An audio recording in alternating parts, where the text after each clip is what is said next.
Righty guys, it is Isaiah Aneni, and this is the GameTime Gazette, your favorite thing for all things sports. I'm happy to be back. Let's just get right into it. We are going to be diving into the college men's and women's brackets, the remaining Sweet 16, Elite 8, Final 4, and then the final. So we're going to start off with the women's side of the bracket, to just give a preface on this. It's been a very exciting tournament, one of the best, women tournaments of all time. Obviously, the game is growing for women, and you're seeing it with the talent and the competition that has come from this March Madness tournament. You hear that the women's side is getting more love than the men's side this year. I don't necessarily think that's true. But I love the confidence from the women's side. I love the confidence from the Caitlin Clarks, and say that you're doing better than the men. Say all of that because you guys should be, or you guys should at least be banging out with them. So yeah. I liked it. I've loved this tournament. So we're gonna start out with Regional 1. The Sweet 16 starts over on March 29th, so we're looking in 2 days on Friday. Well, we're looking to start up again. The men's is starting up tomorrow. That's why I'm making this video up today. For the first two rounds, I got some crazy upsets. I got Duquesne's, not too crazy. Yale was the craziest one, predicted right here on the GameTime Gazette. Just had a feeling in my gut. Right here on GameTime Gazette, it was predicted. There was a few other ones. JMU predicted by my co-host Nye Simmons. Thinking about, I think we had GCU, Grand Canyon University as well. Just think about those teams. And I just want to give my prediction before the day starts, or before we get back into all this March Madness. So we're starting off in the Sweet 16 Regional 1. So we got South Carolina up against Indiana.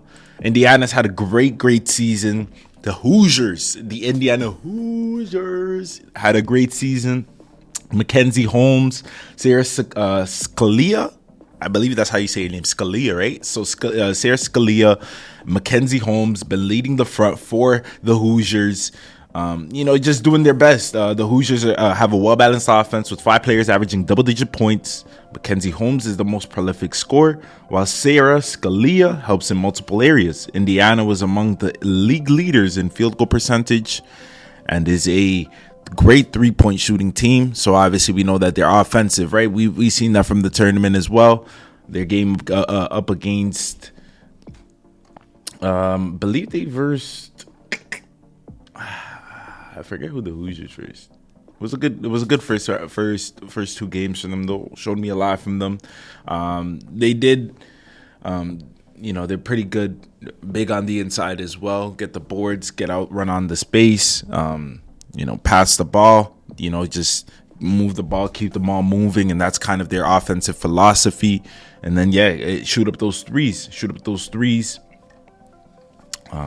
Averaging 80 points per game. Defending okay, relatively, averaging, opponents' points per game, 64. But they're going up against the best team in the nation for the women's side, up against South Carolina, still undefeated, going to remain undefeated. My pick is South Carolina over here with against the Hoosiers. You got Camila Cardoso. We all know who she is. Banked in that shot. Was it the ACC? No, what? SEC. It was the SEC. I think it was the SEC semifinals against Tennessee. Banked in that shot, and first 3 ever made. They just got it. I mean, if you need scoring from one area, they'll step up. You got Fueli. She's a great scorer as well. It's just such a balanced attack coming from South Carolina. They've really slapped up all their opponents, all the things they needed to do. They've done it, and 34-0. What else could you really say? They're legit. They're among the best shooting teams in the nation. There's only a few teams that compare to them defensively, talking about points per game. I mean, they allow only 55 points per game their opponents, right? So 7-0 against top 20, and they're undefeated, obviously. Number one team in the nation. Not too much to really say about it, but you got to give the Hoosiers respect. I'm not just going to gloss over the Hoosiers like the Hoosiers are going to be an easy threat.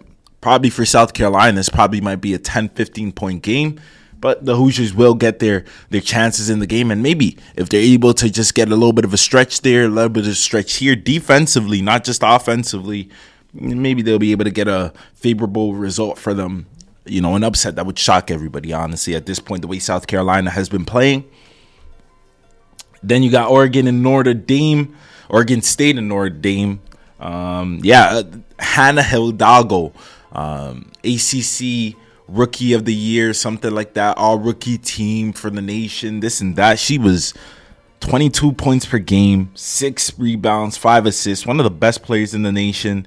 I feel like on the first day of women's college basketball, I came to school, I had to do something for work, and I was in this bar, they call it Isaac's. It's like the students' hub. I was in Isaac's, and then they had the first game on. I don't know who Notre Dame was playing, but Notre Dame was playing. And they had, Hannah Hidalgo on the screen. And I'm like, yo, this girl could ball.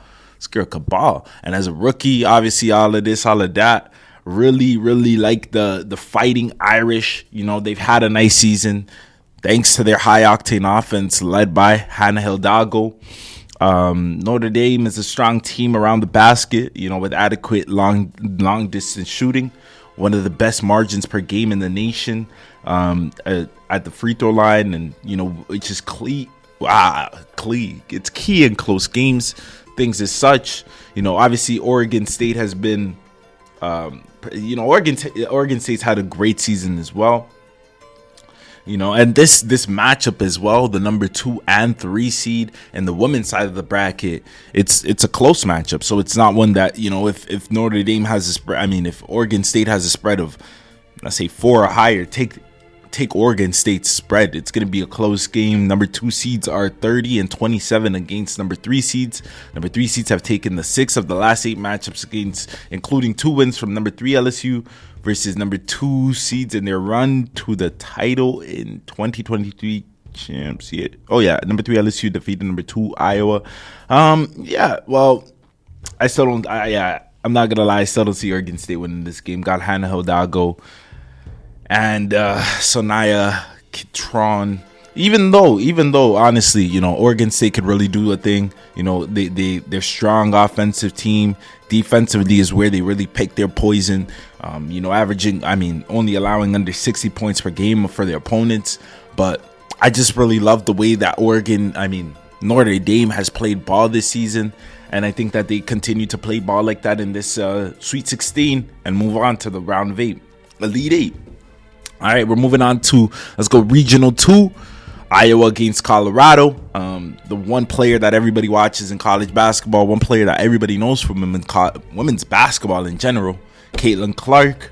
She did her thing against West Virginia. A lot of controversy at the end there, but I ultimately think they would have gotten it done, even though West Virginia was pushing. They were pushing. West Virginia could have done it. The Hawkeyes made many headlines thanks to Caitlin Clark. She broke another record. It's not a one-person team, though. Iowa has a lot of legit scorers. They share the ball well. They're also careful with the basketball. They don't turn over the ball a lot. They're smart with their shot taking. That's why they have a high field goal percentage, high 3-point percentage, and a high free throw percentage. Defensively, they don't get too many blocks, don't get too many steals, but they're up there, and they'll play the defense. They're mediocre in shooting percentage and all of that. Looking at the shooting percentages, I'm looking at the numbers. That's like 58%.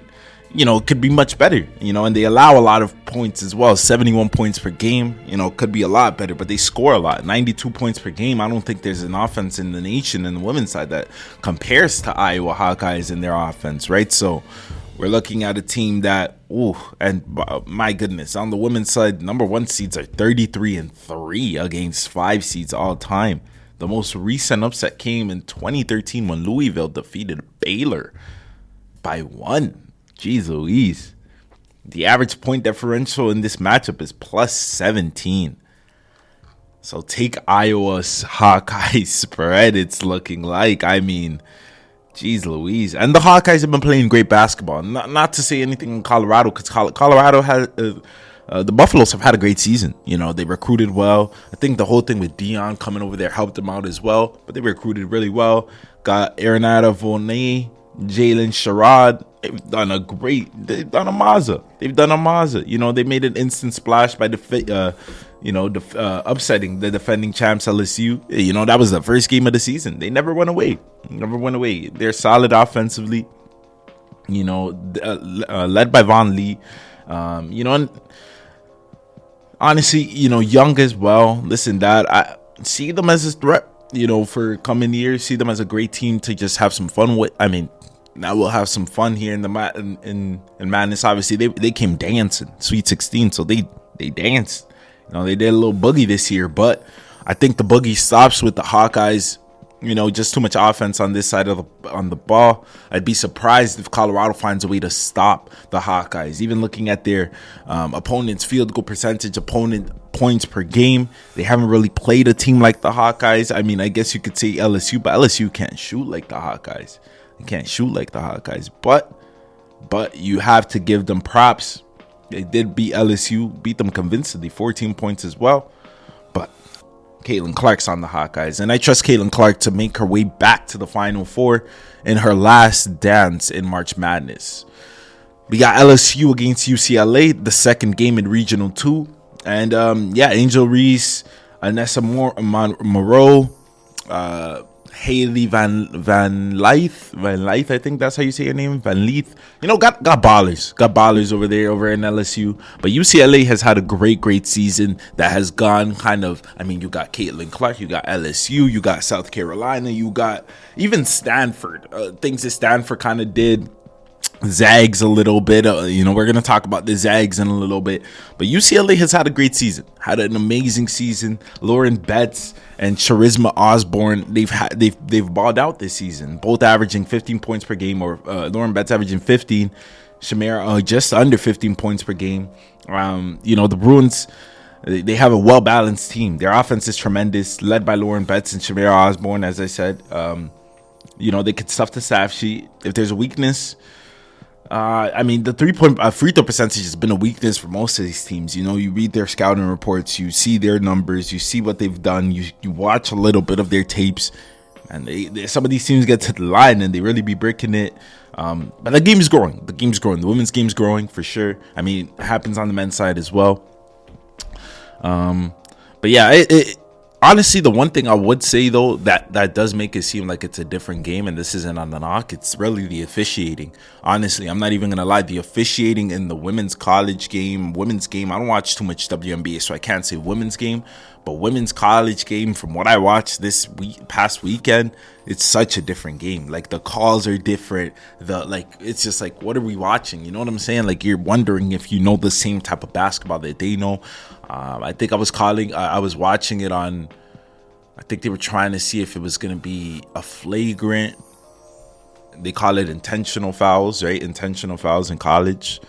And it was just like, it was an intentional foul. Not like it was flagrant. They do call it intentional, whatever, but it wasn't a flagrant foul. Like, to be able to give this foul flagrant, I think it was like, man, it was tied, score. I mean, the game was almost done, fourth quarter. So you foul in those situations, right? Every single basketball team to get the ball back. But then, you know, I think because they said, oh, she wasn't taking a play at the ball. She grabbed around her waist. That was a weird call. It didn't seem like basketball. And it took like 10 minutes for them to realize she was just fouling so they could get the ball back. I don't know what 10 minutes took. It's just, I don't know. Just thinking about how just different this game is. But let me not get sidetracked here. LSU,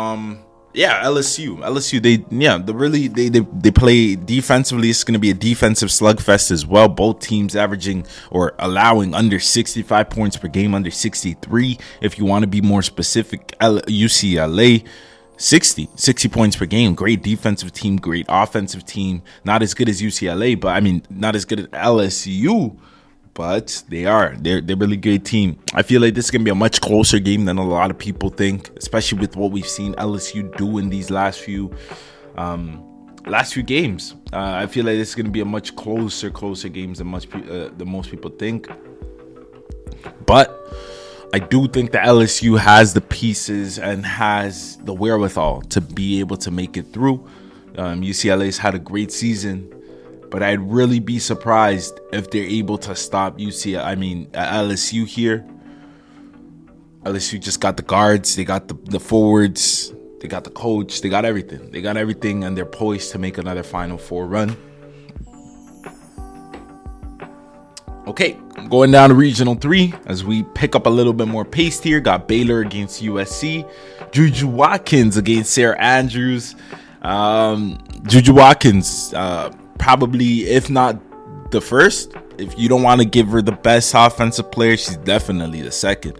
There's nobody better than her other than Caitlin Clark that you could really argue, oh yeah, that's the best offensive player in the nation. Juju Watkins could score from anywhere on the floor, 3-level score, inside, outside.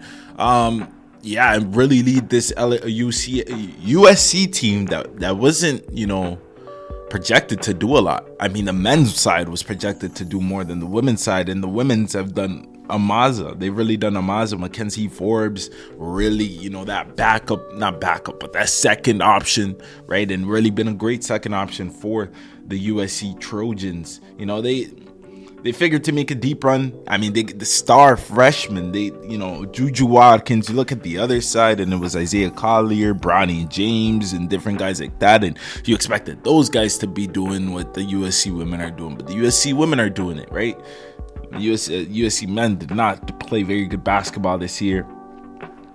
But no need to, shoot down somebody else to uplift the other, because the USC women, even though you didn't expect them to do this, what they're doing it. They don't have many weaknesses. The shooting percentage could be better. Opponents could, occasionally do damage them from the outside, but they could take good care of the basketball. They have one of the best turnover rates in the nation. They're a great three-point shooting team, a great offensive team, balanced attack, balanced defense. Average, they only allow 61 points per game. 75 points per game is what they score as well. This Baylor team, though, strong Baylor team. Seen this Baylor team get a really big win this last Sunday against Virginia Tech Huskies. And the Hokies. Did I say Huskies? The Hokies. Yeah, the Hokies. The Hokies were undefeated at home this season, 18-0 or something, 30 or something. I don't know.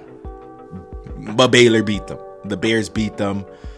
And it was really led by, a great game from Sarah Andrews. She's just a baller. She really is a baller. She's one of those pieces. Yeah, March Madness, come up, boop, boop, boop, boop, start balling, and she did again there. And again, yeah, Baylor, same kind of thing that USC got. Obviously don't got a prolific scorer like Juju Watkins, which could give you 50. But they do got a balanced offense, do got a balanced defense. Both of these teams are very, very similar. Very, very similar. And for those that don't watch any women's college basketball, that's why I got you. I'm here. You want to make any bets, you want to do anything of that, I'm here for you. I'm telling you, even the ones that have upset alerts, the ones that you should be watching, the ones that are just close, the ones that, hey, Vegas isn't saying this is close, but the women's side of the bracket, I don't know if a lot of you guys have been noticing, women's side of the bracket, there's been a lot more money to be made. I made money on Iowa State before they lost to Stanford, and then I made money like Baylor was underdog against Virginia Tech. Money was made, you know what I'm saying? It's just you got to be able to come on the GameTime Gazette and I'll get you guys ready and straightened out. Even though Baylor had a great round of 32, I really love this USC team and what they've been able to do,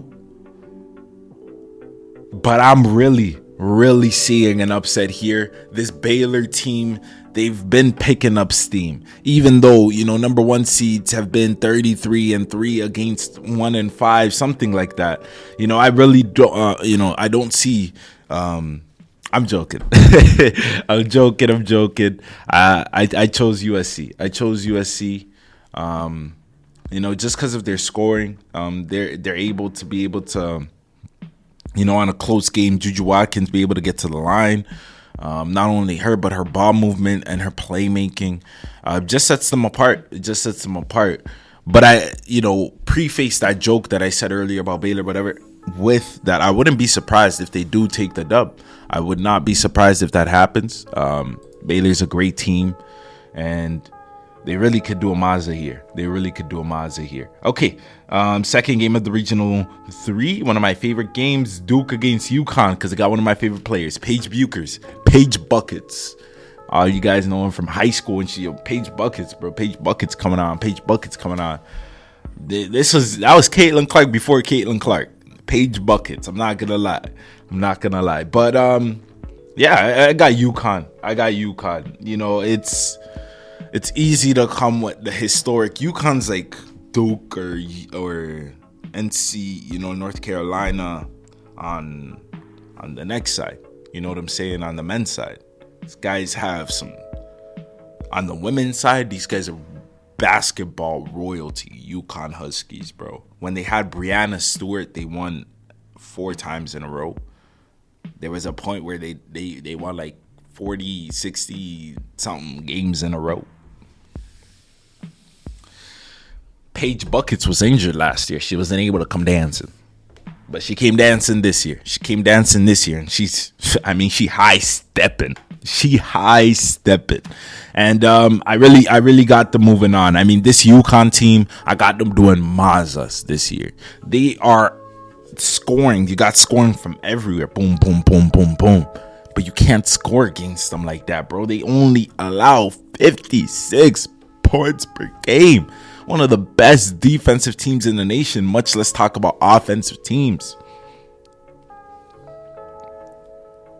We're talking about a team that has an Aaliyah Edwards as well. You're talking about players, not just Paige Buckets. You're talking about players coming off as well. Starters, bench players, ballers. That's what the UConn Huskies bring to you. For both sides, UConn's looking real strong. I can't lie about that. Has it been ever a year where the women and men's team both won at the same time? Pretty strong chance of doing that this year. Bucket. Alrighty. And then on the Regional 4, we got Texas and Gonzaga. That's going to be a good game. You got Brian Maxwell. What are the Gonzaga women? There's some sisters that I gotta highlight that I was watching this weekend. They ballers. You know what I'm saying? It's like they know how to turn up when you need them to turn up. They know how to turn up. Yeah, so they beat Utah. I was watching that game. That was supposed to be a close game. -1.5 spread. But I not that I accidentally bet Gonzaga, because I knew they were a good team. But I thought Paige Buckets UConn was Gonzaga for the splittest of seconds. I don't know why. Still a good decision though. But yeah, Chung K. Lee and then Chung K. Lin, sisters, shooters. She had Chung K. Lee had 21 points, 3 field goals, and 3 3-pointers, and Chung K. Lin had 14 points, 4 3-pointers, and it was like both of them were going off. I like this Gonzaga team. Watching that game, Utah, they didn't do as well as you expected them to. You expected them to pick up steam a little easier, a little quicker. But they, this UConn team though, I really do like what they got going for themselves in this tournament. No, UConn, Gonzaga. I'm sorry, Gonzaga got shooting and they could defend. Not only I highlighted the two sisters, the Trey Lee sisters, right? Or K Lee sisters. I'm sorry. The Chung sisters, right? You look at them. You got Yvonne Ejem. You got Brianne Maxwell, and Ejem. Those are their cogs to their machine.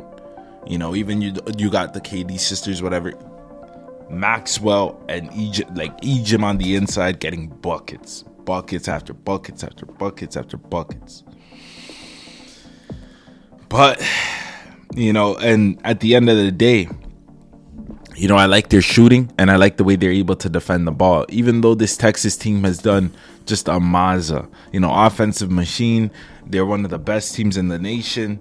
Offensively, they don't take too many threes, and they got big bodies. They got big bodies on the inside to dominate. But even though defensively, it's also they also got so strong defensive on the inside. I really, really, really love what the Zags have been able to do in this tournament. I think that they continue dancing. Then you got NC State against Stanford. Oh, it's going to be one of them ones. It's going to be probably the closest game of all of them. I feel like, I don't know why. I feel like this is going to be the closest game out of all of them. I really don't know why. But just when you look at, how they match up with each other, offensively really close, defensively just like right there. Both of them neck and neck, man. Neck and neck. They do all these things together. They do everything that they do well. They complement each other. I don't know how to say it, the best, but they do so much things similarly well, where it's like you don't know where to give them an edge. Which one of these teams to give them an edge. You got the Stanford Cardinals. They're well-oiled machine defensively. Suffocating. They don't get much as much national attention as Iowa, as LSU, or as even the UConn Huskies, but even South Carolina, but this is a championship caliber team, with pinpoint shooting, Cameron Brink, player of the year caliber player, Kiki Irefin, caliber year, she can ball. She's a player of the year type of player as well. Both average double-doubles this season and make for one of the best 1-2 punches in the nation. The one thing that you would say, these guys, you could shoot against them. You could shoot against any team. Just got to get the threes down, right? So for NC State, let's see if they get the threes down. They're solid from top to bottom. They have a legitimate chance to make a deep tournament run, which they already did, but could make it even deeper. Wolfpack does a great job limiting turnover rate. The strong rebounding team, strong defensive team, but I just don't see the wherewithal for them to be able to do what they need to do to get past the Stanford, Stanford and Cameron Brink, and what she's been doing in this tournament. With Cameron Brink, as I feel like this is her last year on Stanford as well. Gonna go out on a great note. Gonna stay Regional 4, Elite 8. Got Gonzaga versus Stanford, and I got Stanford taking, again, the same reasons that I just pointed out. Stanford's well-oiled machine, championship caliber team that will be in the Final Four this year against the South Carolina. Because on the other side, Notre Dame against South Carolina, both of these teams already played against each other this year, and South Carolina did their damage. They did their things. I don't see South Carolina losing before the Final Four, simply because of how good they've been playing all season. We'll talk about well-oiled machine. South Carolina against Stanford. And then on the other side, I got Iowa versus LSU. I got Iowa taking it just like last year. LSU beat Iowa. Sorry, not like last year. LSU beat Iowa. But I really do feel like this is the year for a repeat. and a revenge Pete. And, I feel like Caitlin Clark takes it this time. I wouldn't be surprised if LSU does win, though, and Joe Reese and Haley Van Lint and all of those girls. But, I feel like Iowa got the pieces. They got the shooting. They got the defending. And they're just poised to make that second run again. Caitlin Clark's just broken so many records, it's hard to bet against her. You got USC against UConn on the other side. And even though you love what USC does and all this and that, I love UConn. I love their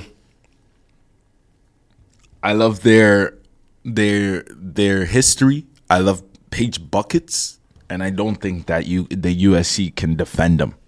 They won't be able to defend UConn. They won't. And I feel like Paige buckets and the UConn Huskies find a way to stop Juju. All right, Final Four. You got Iowa versus UConn, and you got South Carolina versus Stanford. I'm not gonna lie. I am not going to lie. I would not be surprised if UConn makes this Final Four. I mean, if UConn makes the final. But I do got them going. I got Paige buckets. Even though you got Caitlin Clark on the other side, I said it. Paige buckets was the original Caitlin Clark, and she's gonna show that here this March Madness. Just the way she's able to play, make, and score the basketball. It's like one of the better scorers in college basketball and women's basketball, period. And I feel like this is her coming out party. Her first, March Madness, really dancing. I believe it's her first March Madness. I'm not sure. I don't know. But she was injured last year. So it's like, yeah, she's going to come out dancing. And I feel like against Iowa, points to be proven. And then I got South Carolina beating Stanford. Again, I just don't. You got Cameron Brink, all of that on the other side. But I just don't see anybody beating South Carolina this year. Preface that by saying we're going to UConn, South Carolina final. Guess who I have winning? I just, I love Paige buckets. I love UConn Huskies, and I wouldn't be surprised if they do it. And of course, at this time as well, it'd probably be like, oh, of course, they finally lose a game in the final. But I got South Carolina taking it all, finishing off a perfect season. They got all the pieces. They're really strong basketball team, offensively, defensively. They tick all the boxes.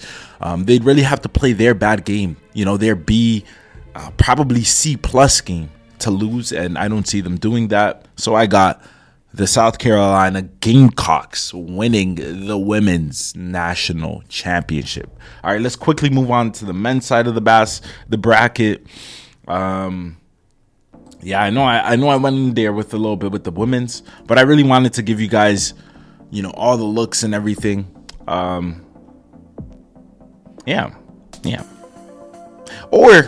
you know what? I'm going to keep this fun. And I'm going to keep this fun for me because I will just be talking women's today. I'll keep you guys suspended. I got the men's side of the bracket. I promise you I got the men's side of the bracket. Right? You guys just got to trust me. Got to trust me. I definitely got it. I'm looking at the time now and I'm like, hey, you guys still listening? If you are still listening, though, give me a review. Give me a comment. Give me, tell me what you think of my bracket. Tell me what you think of my remainder. Tell me what you think about it. Tell me, your thoughts on this episode. Tell me your thoughts on the GameTime Gazette. And, I love to hear your review. I love to hear your opinion. It's been another wonderful day talking with you guys, talking some sports, talking basketball. Love it. Hope you guys make some money off these picks. Hey, I hope I'm right. I hope this is the, series of events. I laid it out, very game by game as well, analysis by analysis. So you're not just giving out, Paige Bucher's here. Iowa State and Caitlin Clark, right? So, obviously play safely, play to win. It's been your host, Isaiah Aneni. Remember, Jesus loves you. Don't ever forget that. Always remember. And tell your loved ones you love them as well. Don't know. This is a fickle world. It's a fickle life. Let's live it happily And yeah, let's make the world a better place. Do something to make the world a better place. Tell someone hello, or I don't know, smile at them when you see them today. They'll feel better. Alrighty, it's been your host Isaiah Nenny. It's been the GameTime Gazette. Ooh, let me load it up. Where are we loading it up?